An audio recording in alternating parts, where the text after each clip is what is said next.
So something a little bit different now, and thanks to the internet we have videos of cats, online banking and the spread of millions of conspiracy theories on just about anything. The moon landing was faked. JFK was shot by a man on the grassy knoll. Princess Di was murdered by the monarchy. September 11 was an inside job. Just about every major event in history has conspiracy theories attached to them. With the introduction of email and sites like Facebook, mere rumour now spreads like wildfire around the world. And experts say conspiracy theories are increasing, becoming a cultural virus. Well, as far as conspiracy theories go, I have one that the Nazis built a spaceship and it's still hidden up behind the moon. There was a second gunman who shot JFK. 9/11 being an inside job and not actually being a terrorist attack.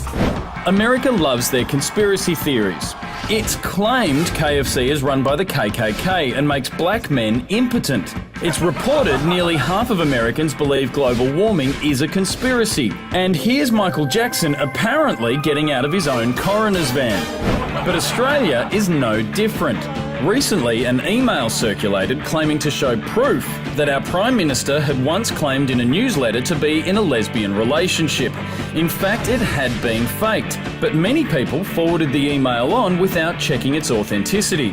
It's also been claimed Harold Holt was abducted by a Chinese submarine, and Dave Hughes and Dave Thornton are both the same person because they're never on the project at the same time. Oh yeah, true, sometimes I do a little bit of Hughesy. So what draws us to a good conspiracy theory, and why, in the information age, does fiction often win out over fact? Dr. Rachel Dunlop is the Vice President of the Australian Skeptics New South Wales and, if conspiracy is to be believed, possibly a robot. Rachel, why are so many people drawn to these conspiracy theories? Hi Charlie, I'm not a robot, but a lot of people are drawn to conspiracy theories because they're so much fun and they're fascinating, aren't they? And I mean, when you look at probably the real explanation for the reason something happens, it's usually much more simple, much more boring, and I guess it's a bit like the truth is out there, you know, an X-Files kind of thing. There's something, if there's something more interesting and weird and creepy going on, it's much more interesting and fun. What's the silliest conspiracy theory you've ever heard? Carrie, there are so many, but I think my favourite would have to be the Illuminati and the New World Order. And this is a conspiracy theory that it revolves around the idea that there's a bunch of people called the New World Order who want to take over the world and form one government. And it also involves the Illuminati, which involves the Rothschilds and the Rockefellers from the United States, and the Lizard People. Now, the Lizard People are apparently a group of lizard overlords who are, amongst one of them is George W. Bush. The royal family are apparently reptiles living inside human skin until one day they can come out and take over the world.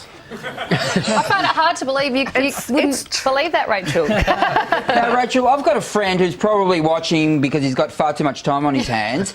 He believes every single conspiracy theory going around, and I never correct him. Is it healthy for him just to believe? Well, no, I mean, it can get to a point where people become very paranoid and sit in their houses with tinfoil hats, but there's a serious side to it as well. I mean, you know, there's something like 50% of Americans believe that 9/11 was an inside job.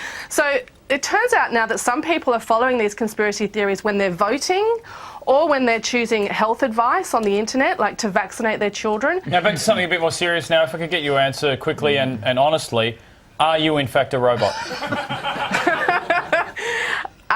There's no evidence to suggest I am, but you could easily invent a conspiracy on the internet, Charlie, and see how it goes. Yes, this is exactly the kind of excuses I would expect from a robot. Dr. Rachel Dunlop, thank you very much for setting us straight tonight.